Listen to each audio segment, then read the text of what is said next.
સપનાનું ઘર લેવા માટે લીધેલી હોમ લોન આમ જોવા જઈએ તો લાંબા ગાળાનો એક બોજ છે. ઘણા લોકો ઈચ્છે છે કે આ બોજ જલ્દી તેમને ઉતારવો છે, વ્યાજ દર ઘટાડાનો તેમને લાભ લેવો છે. તો કેવી રીતે લેશે? ચાલો તેની થોડીક ટિપ્સ હું આપને આપી દઉં. તો સૌથી પહેલાં તો તમે માર્કેટમાં તપાસ કરો કે વર્તમાન વ્યાજ દર શું ચાલી રહ્યું છે, અને જો તમને લાગે કે વ્યાજ દર ઘટ્યા છે તો તમારું ક્રેડિટ સ્કોર ચેક કરો, અને તમને લાગે કે ક્રેડિટ સ્કોરમાં સુધારો થયો છે તો તમે તમારી બેંકમાં મુલાકાત કરો અને વ્યાજ દરને રિસેટ કરવા માટે કહો.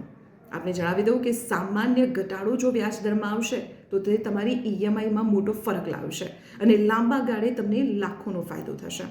જો તમને બેંક લોન રિસેટ કરવાની ના પાડે છે તો તમે બેલેન્સ ટ્રાન્સફરનો નિર્ણય લઈ શકો છો. તમે અન્ય બેંકમાં તપાસ કરી શકો છો જ્યાંથી તમને સારી ઓફર મળે. તમે ત્યાં તમારું બેલેન્સ ટ્રાન્સફર કરી શકો છો. આ ઉપરાંત જ્યારે તમને બોનસ મળે છે, ટેક્સ રિફંડ મળે છે કે પછી વધારાની કોઈ આવક થતી હોય છે, જ્યારે આવી આવક થતી હોય તો સૌથી પહેલાં તમારી લોનનું પ્રીપેમેન્ટ કરો અને તેમાં તમારી લોનની જે પ્રિન્સિપલ અમાઉન્ટ છે તેમાં ઘટાડો કરાવો. આવું કરવાથી તમારા લોનનો ટેન્યોર ઘટી જશે અને તમે સતત પ્રીપેમેન્ટ કરતા રહેશો, એટલે કે સમયાંતરે પ્રીપેમેન્ટ કરતા રહેશો તો ખૂબ જ ઓછા સમયમાં તમારું હોમ લોનનો જે બોજ છે તે તમે ઉતારી શકશો.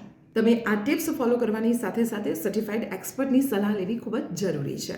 તો આવી જ મહત્વપૂર્ણ ઇન્ફોર્મેશન માટે આપ જોડાયેલા રહો સંદેશ ડિજિટલ સાથે.